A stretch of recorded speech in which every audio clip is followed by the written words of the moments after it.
Prayer करेंगे, फिर वचन की ओर करेंगे। आइए हम प्रार्थना करें। प्रभु जी, हम धन्यवाद करते हैं आज आपके वचन को सुनने की ओर जाते हैं। हम चाहते हैं खुदा हमसे बात कर, हम सुनने वाले नहीं प्रभु उसके अनुसार चलने वाले हो जाएं। और जैसे आपने हमें चुना है और आपने चाहा कि हम बहुत सफल लेकर आए होने पाए प्रभु आज के वचन के द्वारा, जो वचन हमारे अंदर बोया जाए बहुत सफल लेकर आए। यीशु के नाम से मांगते हैं, आमीन, हालेलुया। आइए जल्दी से अपना ध्यान प्रभु के वचन की ओर लेकर जाएंगे और परमेश्वर के वचन में से सुनेंगे कि परमेश्वर आज हमसे क्या बात करते हैं, परमेश्वर क्या कहना चाहते हैं हमसे आज। और जैसे नीति वचन में से हमने खोला नीति वचन उसका 3 अध्याय उसकी 5 आयत में से कुछ आयतों को हम पढ़ते जाएंगे, 5 से 9 तक पढ़ेंगे। और ऐसे कुछ पॉइंट्स को मैंने बनाया, उस तरीके से हम सिस्टमेटिकल हम सीखेंगे कि परमेश्वर किस रीति से हमें आशीष करना चाहते हैं और कैसे हम आशीष हो सकते हैं। ये सिर्फ हमारी योग्यता या हमारे कारण नहीं होता। मैंने प्रार्थना में भी इस बात को बोला कि परमेश्वर ने इसलिए हमें चुना, परमेश्वर ने इसलिए हमें अलग किया, परमेश्वर ने इसलिए हमसे प्यार किया ताकि हम बहुत सारा फल लेके आए। अगर कोई किसी को हायर करता है अपने काम पे, अगर मान लो नौकरी करने वाला जब जॉब लेता है, किस लिए? कि मुझे कुछ उसका फायदा हो सके। जो नौकरी देता है वो भी यही सोचता है कि मुझे कुछ इसके द्वारा फायदा हो सके। अगर कोई फायदा नहीं किसी के द्वारा होता तो नौकरी जिसने रखा होता है उसको हटा देता है, बोलता क्योंकि आपका मुझे कोई भी फायदा है नहीं, इसलिए मैं आपको और नौकरी पे नहीं रख सकता। अगर नौकरी गई तो पैसे भी गया। परमेश्वर ने हमें इसलिए बुलाया ताकि हम फल लेकर आए। और ये नहीं लिखा कि थोड़ा सा फल, लिखा बहुत सा फल हमारे जीवन में आना चाहिए। जब मैं इसको अध्याय को मेडिटेट कर रहा था, वचन को सुन रहा था, परमेश्वर से बात कर रहा था कि परमेश्वर कैसे आप बात करना चाहते हैं अपने लोगों से, तो नीति वचन में से जब मैंने पढ़ा और परमेश्वर ने यही अध्याय से बात करी, नीति वचन 3 उसका 5 से 9 तक, तो मैंने 2 आयतों को, पहली 2 आयतों को और फिर उसके बाद 2 आयतों को ऐसे करके मैंने पॉइंट्स बनाकर परमेश्वर के प्रार्थना करके आगे बढ़ा। और आइए हम इस वचन की ओर बढ़ेंगे। पहला वचन पढ़ेंगे, मीनू पढ़ेगी हमारे लिए वचन। तू अपनी समझ का सहारा न लेना, वरन संपूर्ण मन से यहोवा पर भरोसा रखना, उसी को स्मरण करके सब काम करना, तब वह तेरे लिए सीधा मार्ग निकालेगा। परमेश्वर का वचन सीधी सीधी रीति से हमारे साथ ये बात कर रहा है कि तू अपनी समझ का सहारा ना लेना, तू अपनी समझ का सहारा ना लेना, वरन संपूर्ण मन से यहोवा पर भरोसा रखना, संपूर्ण मन से। पिछले दिनों हम बात कर रहे थे कि हम आत्मा के साथ चलाए जाने वाले लोग हैं, ना कि शरीर के अनुसार चलाए जाने वाले लोग। हम आत्मा के साथ चलाए जाते हैं, मतलब शरीर के साथ तो बहुत कुछ करने को मन करता है, लेकिन एक बार आत्मा की आवाज को भी सुनना है कि परमेश्वर का आत्मा मुझसे क्या बात कर रहा है, परमेश्वर का आत्मा मुझसे क्या कहना चाहता है, परमेश्वर का आत्मा मुझे क्या सिखाना चाहता है। वो ये कहता है तू अपनी समझ का सहारा। आज कई बार हम अपनी समझ का सहारा लेते हैं। हमने भी गवाही भी सुनी कि कैसे अपनी समझ की ओर बढ़ने जा रहे थे, लेकिन पूरा वही हुआ जो परमेश्वर चाहते थे। और वचन में भी इस प्रकार लिखा है, इंसान तो बहुत सारी युक्तियां बनाता है, लेकिन पूरा वही होता है जो परमेश्वर चाहते हैं, जो परमेश्वर हमारे जीवन में चाहते हैं। मैं अन्य जातियों की, जहां दूसरे अन्य मसीहों की बात नहीं कर रहा जो प्रभु को नहीं जानते, मैं उनकी बात कर रहा जो प्रभु को जानते हैं, और उन्हीं के साथ ये वचन की बात हो रही है। अन्य जाति को समझाने में इनको समझ नहीं आएगी, प्रभु के वचन में से इस बात को कहा गया है।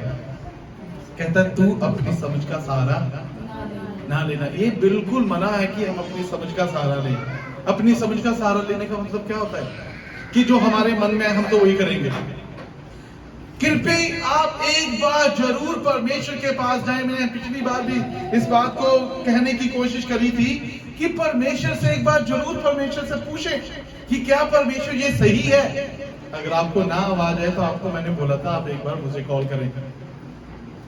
आप जब मुझे कॉल करते हैं ये बताने के लिए, तो आप मुझे पूछना है, इन्फॉर्म नहीं करना। इन्फॉर्म करने में और पूछने में फर्क है। एक होता है परमिशन लेना, क्या पास्टर जी मैं ऐसे करूं या ना करूं, आप मुझे प्रभु से प्रार्थना करके पूछ के बताएं। या दूसरा एक और बात आती है, पास्टर जी मैं तो ये करने जा रहा हूं, तो फिर पास्टर वहां पर क्या समझाएगा? When you already decided, जब पहले से आपने डिसाइड कर चुके हैं कि मैंने ये करना है, अभी पास्टर मना भी कर देगा तब भी करना है, तो फिर मैं क्या सलाह दूंगा? जब परमेश्वर क्या आपसे बात करना चाहते हैं? प्रियो, दो तरीके से हमारा मसीहों का जीवन चलता है। पहला है प्रार्थना, दूसरा है परमेश्वर का वचन।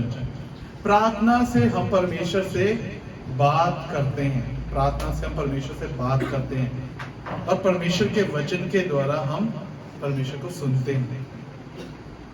इसलिए जब हम वचन से सुनते हैं, प्रभु के दास वचन पढ़ रहे हैं, जब आप सुनते हैं तो परमेश्वर आपसे बात कर रहे हैं। जो पिछले कई दिनों से आपके मन में बातें थी, क्या करूं, इसके लिए क्या होगा, क्या प्रभु आप मुझसे जवाब देना चाहते हैं, क्या आप मुझसे बात करना चाहते हैं, तो परमेश्वर यही चाहते हैं कि एक बार परमेश्वर के वचन की ओर आप ध्यान दें, परमेश्वर की वचन की ओर अपना कान लगाएं। कहता विश्वास सुनने से और सुनना मसीह के वचन के द्वारा आता है। हालेलुया।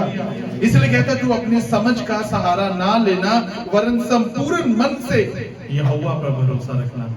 संपूर्ण मन से। आप ये ना देखे किस परिस्थिति में हूं मैं, आप ये ना देखे क्या होगा। आपका अगर भरोसा परमेश्वर यहोवा पर है तो आपको डरने चिंता करने की जरूरत नहीं है कि मेरे साथ क्या होगा, मैं क्यों डरूं, मैं क्यों घबराऊं। एक गीत भी गाते हैं, मैं क्यों डरा, मैं क्यों डरा, मेरा परमेश्वर मेरे नाल है। परमेश्वर हमारे साथ है। जब हम पूरा भरोसा उस पर रखते हैं तो हमारे अंदर कोई भी डर नहीं रहता, शक नहीं रहता, कैसे होगा, कैसे करेंगे, क्योंकि हम मसीह के द्वारा, आत्मा के द्वारा चलाए हुए लोग हैं, ना कि शरीर के अनुसार चलाने वाले। शरीर के साथ चलने वाले लोग वो अन्य जातियां जो दूसरे जो प्रभु को नहीं जानते उनकी बात कर सकते हैं कि जो उनका मन करता है वही करते हैं, लेकिन प्रभु पर चलने वाले लोग कभी भी ऐसे नहीं करते हैं। कहता तो अपनी समझ का सहारा ना लेना, वरन संपूर्ण मन से यहोवा पर भरोसा रखना। ऐसा करने से सिर्फ नुकसान नहीं होता परंतु फायदा है। परमेश्वर कहता है अगर ऐसा करेगा तो छठी आयत में कहता है उसी को स्मरण करके सब काम करना, तब वह तुम्हारे लिए सीधा मार्ग निकालेगा। उसकी छठी आयत में कहता है उसी को स्मरण करके सब काम करना। कितने काम? सब काम। ऐसे तो नहीं है कि ये काम करना है और ये काम नहीं करना। ईच वर्क, एक हर एक काम जो आपके जीवन में से होकर निकलता है, कहता है तू उसी को स्मरण करके अपने परमेश्वर को याद करके करना, तब वह तेरे लिए सीधा मार्ग निकालेगा। तब वह तेरे लिए सीधा मार्ग निकालेगा अगर तू उसको स्मरण करता है, उसके वचन को याद करता है। कहने का मतलब है कि हम एक बार परमेश्वर से पूछें और परमेश्वर के ऊपर अपना भरोसा रखें। परमेश्वर आप मेरे लिए मार्ग खोलें, परमेश्वर आप मेरे लिए रास्ता खोल सकते हैं, इसलिए मैं आप पे भरोसा रखता हूं। हम कई बार अपनी चिंता, अपनी कोशिश करके आगे बढ़ने की कोशिश करते हैं। बाद में प्रभु यीशु मसीह ने भी कहा था, कहता है कौन ऐसा व्यक्ति है जो चिंता करके अपनी उम्र का एक पल बढ़ा सकता है। ऐसा कोई व्यक्ति है जो चिंता करके अपनी उम्र का एक पल भी बढ़ा ले, घटा जरूर सकते हैं। परमेश्वर का वचन कहता है तो पूरे समर्पण के साथ पूरा स्मरण करना, उसको पूरा याद रखना उसको, तब वह तेरे लिए सीधा मार्ग निकालेगा। दो रास्ते नहीं ले सकते हम, करें कि ना करें। जब परमेश्वर को मानने वाले हम मसीह लोग हैं तो हमारे पास विकल्प नहीं होते, हमारे पास एक ही विकल्प है, वो है परमेश्वर, कि हम परमेश्वर पे भरोसा रखते हैं और वो ही हमारे लिए सीधा मार्ग निकालेगा। ऐसी कई गवाहियां हम अपने जीवन से बता सकते हैं कि इवन मैं जब 5000 को जब परमेश्वर ने खाना खिलाया प्रभु यीशु मसीह ने, तो वहां पर भी उन्होंने कुछ बातों को इस रीति से करा, इस रीति से उन बातों को बताया कि अगर आप पूरे ध्यान से हम इस पर ध्यान देंगे इस बात पे कि उसी को स्मरण करके सब काम करना, तब वह तेरे लिए सीधा मार्ग निकालेगा। अगर इस बातों पे हम ध्यान देते हैं तो हमारा समर्पण जो परमेश्वर के ऊपर है, उसमें कोई जैसे मैंने विकल्प नहीं है फिर हमारे पास कि ये भी कर लें और ये भी कर लें। नहीं, हमारे पास एक ही विकल्प है, वो परमेश्वर। हम उसके बिना और आगे नहीं बढ़ सकते हैं, हम उसके बिना कुछ भी नहीं कर सकते और हमारे पास कुछ है भी नहीं करने के लिए। और जैसे हम अपने लिए कुछ करने की कोशिश करेंगे, हमारे प्लान्स डिस्ट्रॉय हो जाएंगे, हम खराब हो जाएंगे। फिर वहां पर पैसे की कीमत पता नहीं चलती। आपको लगेगा मेरे लाखों रुपए नुकसान हो गए, लेकिन परमेश्वर को कुछ नहीं है उससे लेना देना कि आपके लाख रुपए नुकसान हुए हैं, जहाँ आपके 50,000 नुकसान हुए, चाहे आपके 10,000 नुकसान हुए, जहाँ आपका 1 रुपया नुकसान हुआ। परमेश्वर इस बात को इस रीति से बिल्कुल भी नहीं लेता। परमेश्वर चाहते हैं कि हमने जो समर्पण परमेश्वर को दिया है, हमने जो परमेश्वर के लिए सोचा है, जो हम परमेश्वर पे भरोसा रखते हैं, सिर्फ उन बातों पे ध्यान देना है, उन बातों पे ध्यान देना है। वो कैसा समर्पण है कि हमारे पास कोई भी विकल्प, मतलब ऑप्शन की बात कर, हमारे पास कोई भी ऑप्शन नहीं है कि एक ले लो और दूसरा ऑप्शन छोड़ दो। नहीं, हम परमेश्वर के बिना आगे नहीं बढ़ सकते हैं। इसलिए कहता है उसी को स्मरण करके सब काम करना। हमारे जीवन के जितने भी काम है, हमारे जीवन के जितने भी काम है, परमेश्वर कहता है सभी को तू परमेश्वर के ऊपर छोड़ देना। परमेश्वर मैं ये करना चाहता हूँ, मैं परमेश्वर वो करना चाहता हूँ, क्या आप मेरे लिए सही है, क्या ये मेरे लिए सही नहीं है? आप इस तरीके से बात कर सकते हैं परमेश्वर से, परमेश्वर मेरे लिए सही क्या है, मैं क्या करूं? जब आप परेशानी में हैं, दुख में, आपको समझ नहीं आ रहा है, तो आपके पास परमेश्वर है ना। तो कैसे आप, अगर आपको लग रहा है कि नहीं परमेश्वर की बात आ रही, परमेश्वर के कान में नहीं आवाज आ रही, इसलिए परमेश्वर ने वचन दिया है। अगर आपको वचन की समझ नहीं आए तो परमेश्वर ने आपको प्रभु के दास दिए हैं कि आपको बता सके। अगर आप नहीं बताएंगे तो परमेश्वर हमसे वैसे ही बात करते हैं आपके लिए। हम जितने भी एक दूसरे से जुड़े हुए हैं, परमेश्वर हर एक के लिए हमसे बात करते हैं। क्यों करते हैं? क्योंकि वो सिखाना चाहते हैं हमें, वो हमें बताना चाहते हैं कि हमें कैसे चलना है और कैसे आगे बढ़ना है।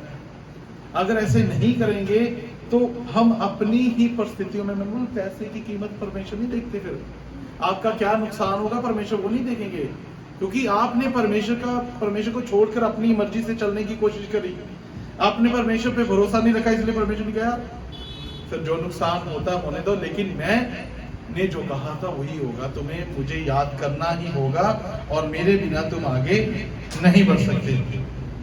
आमीन। तब वह तेरे लिए सीधा मार्ग निकालेगा। फिर जब परमेश्वर के नाम से हम आगे बढ़ते हैं, फिर किसी काम में हम असफल नहीं होते।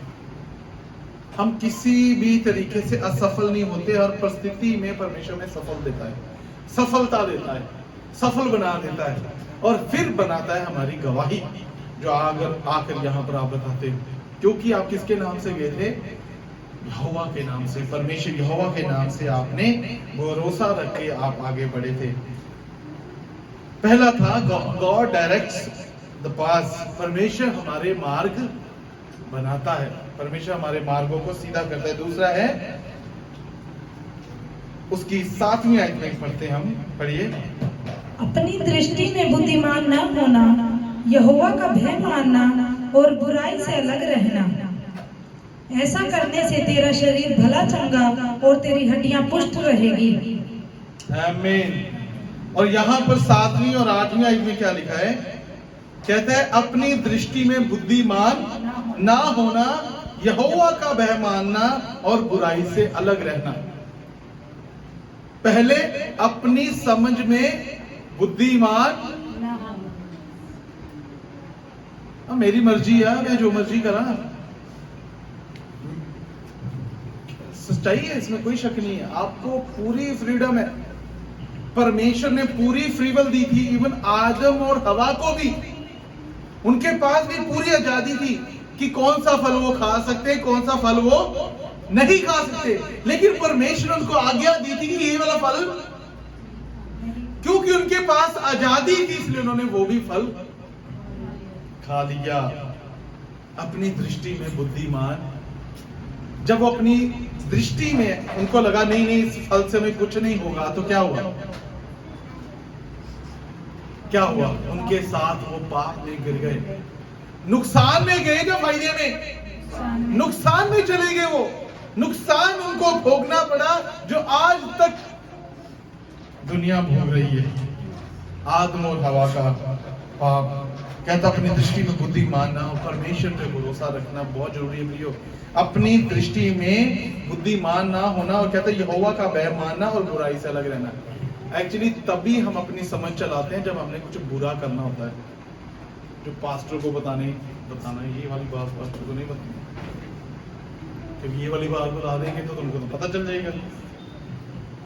अक्सर हम जो कुछ बुरा या कुछ गलत डिसाइड कर रहे होते हैं ना, फिर हम कोशिश करते हैं किसी को ना बताएं, क्योंकि वो बताने वाली बात होती नहीं।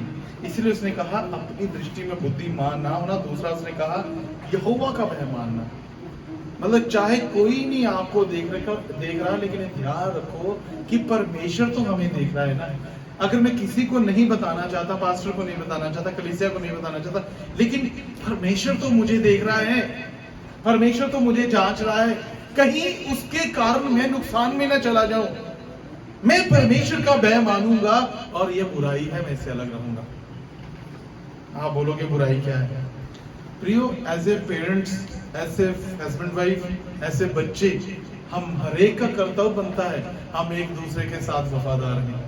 परमेश्वर ने हमें एक दूसरे के साथ क्यों जोड़ा है? एक दूसरे के साथ पति पत्नी की बात करें तो क्यों जोड़ा है? कि हम एक दूसरे का सहारा बन सके, एक दूसरे की मदद कर सके। अब बहुत ऐसे मैंने देखा है हस्बैंड वाइफ में बहुत, कि एक दूसरे को बात ही नहीं बताते। क्या ट्रस्ट नहीं है? क्या विश्वास नहीं है एक दूसरे पे? जब आपने एक दूसरे का विश्वास जीता नहीं है, जब आपने बनाया ही नहीं एक दूसरे पे विश्वास, जब आप कुछ गलत कर रहे हैं तो आपको डर लग रहा है, ये वाली बात तो बताने वाली है ही नहीं। पेरेंट्स अपने बच्चों के साथ कैसे ट्रीट करते हैं? क्या आप हर एक बात बताना उनको जायज नहीं समझते? आपको लगता नहीं तो आप परमेश्वर से क्यों हर बात बताना चाहते हो? वो भी तो आपके पेरेंट्स है, वो भी तो पिता है। कोई गलत नहीं है अपने बच्चों की बातें सुनना और उनको बताना, नहीं तो वो पाप की ओर बढ़ जाएंगे। हर एक रिश्ते की मैं बात कर रहा हूं जो परमेश्वर ने हमें दिए, उस पर भरोसा बना के रखें और एक दूसरे से बात करें। हमारे एंड में हम जो अपने जो पास वाले हैं वो खड़े रहते हैं, जो परमेश्वर के साथ चलने वाले, जो परमेश्वर का भय मानने वाले। हर कोई नहीं। तू अपनी समझ का सहारा ना लेना, फिर अपनी दृष्टि में बुद्धिमान। कहते चतुर हमेशा अपनी चालाकी में फंस जाता है। चतुर हमेशा अपनी ही चालाकी में।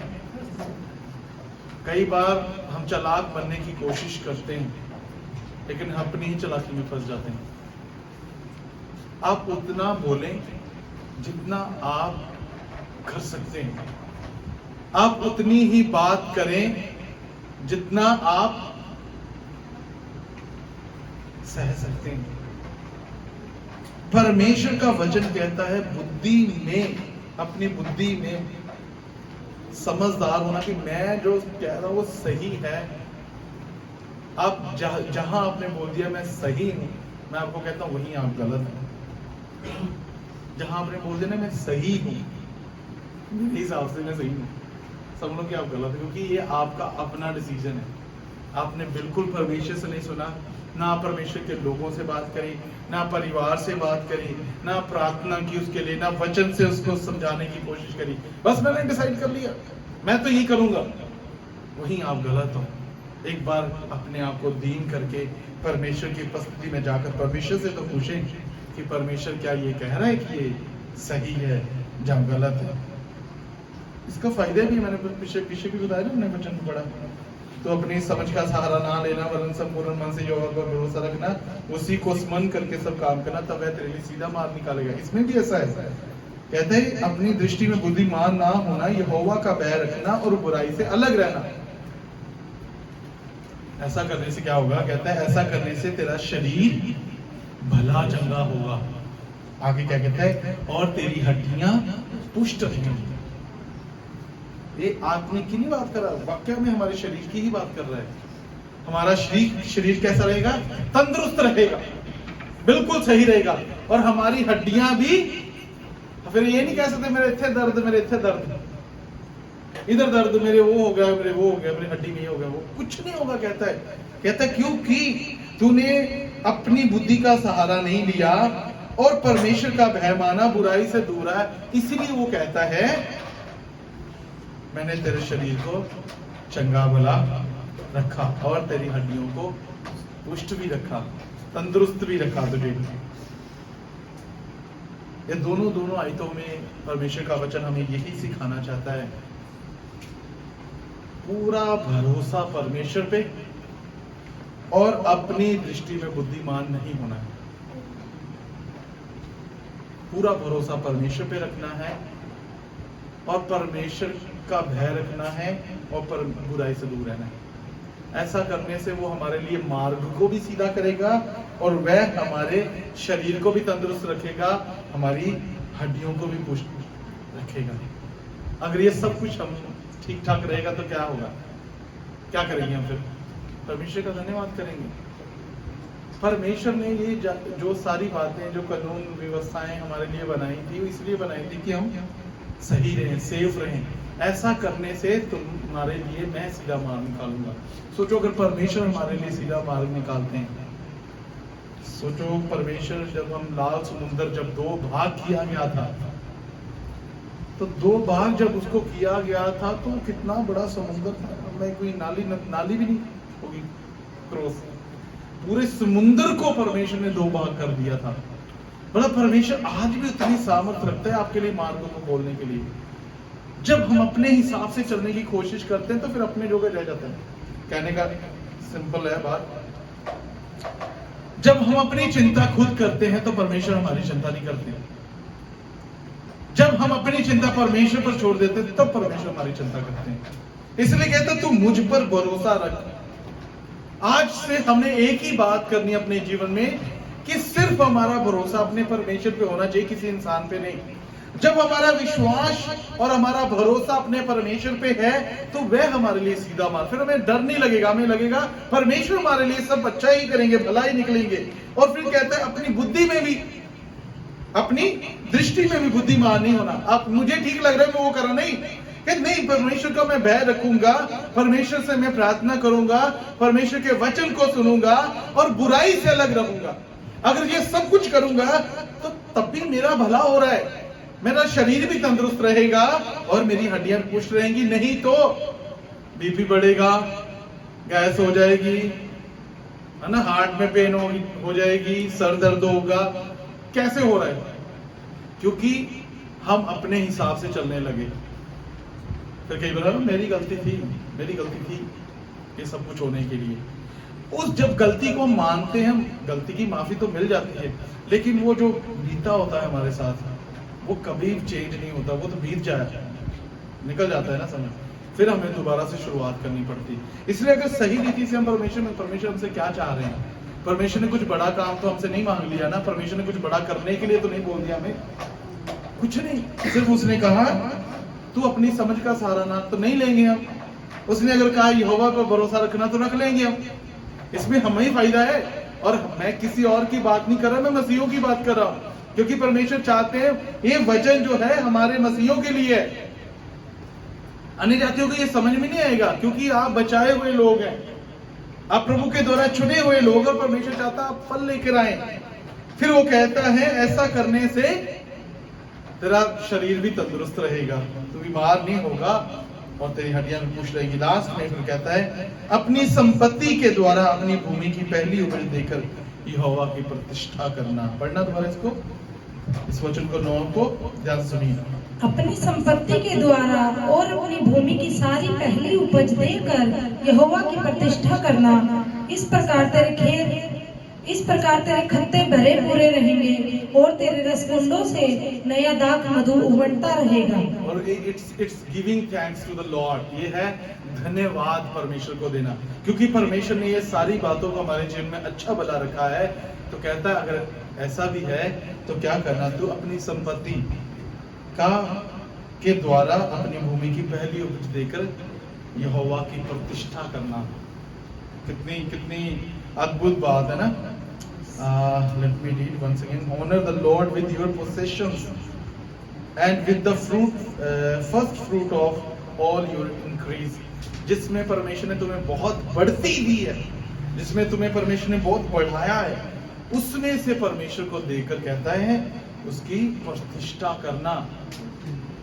प्रतिष्ठा का मतलब है ऑनर, आदर देना अपने परमेश्वर को। इससे हम क्या करते हैं? We are giving thanks to the lord. It's grateful heart, it's thanks giving, कि प्रभु का हम धन्यवाद करते हैं ऐसी बातों के लिए। उसका सेकंड पार्ट पढ़िए मोंगई।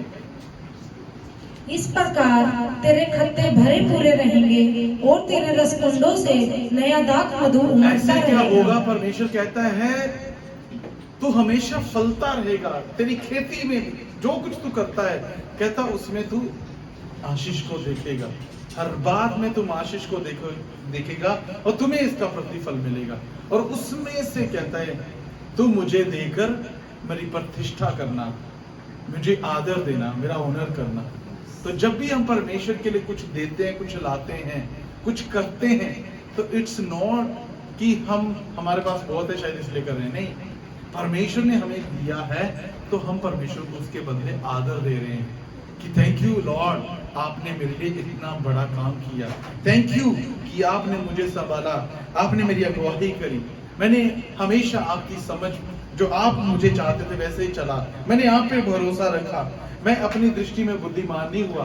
मैंने हमेशा आपका सहारा लिया। परमेश्वर हमेशा आपके वचनों पर चला, हमेशा प्रभु के दासों की बात को सुना, माना, उस पर चला, और परमेश्वर आपने मुझे आशीष किया है। और क्यों ना मैं आपको उसके बदले आशीष ब्लेस्ड करूं।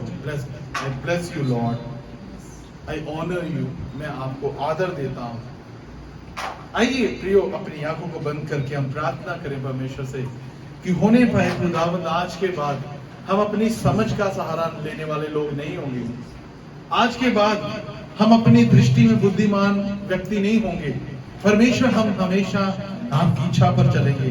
परमेश्वर हम हमेशा आपकी मर्जी पर चलेंगे, क्योंकि ऐसा करने से आप हमारे लिए सीधा मार्ग निकालेंगे, और ऐसा करने से हम चंगे भले भी रहेंगे, और ऐसा करने से हम तंदुरुस्त भी रहेंगे, हमारी हड्डियां भी खुश रहेंगी। और परमेश्वर अपनी संपत्ति से खुदावन हम आपको देकर परमेश्वर आपको आदर देंगे। होने पाए प्रभु जी ये वचन हमारे जीवन में पूरा होने पाए। प्रभु जी ये किसी के लिए नहीं, प्रभु ये मेरे लिए आज वचन है। प्रभु जी मैं अपने जीवन से ऐसे ही करूंगा, ताकि खुदावन जब मैं आपके लिए ऐसा करूं तो परमेश्वर इससे प्रभु जी आपकी प्रशंसा बढ़ाऊं, मैं आपके नाम की ऊंचा करूं। धन्यवाद करते हैं परमेश्वर, आपने अच्छे वचनों के साथ हमसे बात करी। अच्छे वचनों के साथ प्रभु जी आपने हमारी अगुवाई करी। प्रभु जी हमारी नहीं, परमेश्वर आपकी इच्छा हमारे जीवन में पूरी हो जाएगी। प्रभु जी जैसे हमने सुना है, प्रभु जी हम पूरी रीति पर आप पे भरोसा रखते हैं। हमारे हर एक जीवन की बात पर हम आप ही को प्रभु जी अपना उद्धारकर्ता मानते हैं, और आप ही हमारे लिए सीधा मार्ग निकालेंगे। प्रभु जी हम कभी भी अपनी दृष्टि में बुद्धिमान नहीं होंगे, हम सिर्फ आप ही के पीछे चलेंगे। धन्यवाद करते प्रभु जी, आपने हमारी प्रार्थना को सुना, उत्तर दिया। प्रार्थना यीशु के नाम से मांगते हैं, आमीन। God richly bless you. प्रभु हम सबको आशीष दे। God bless.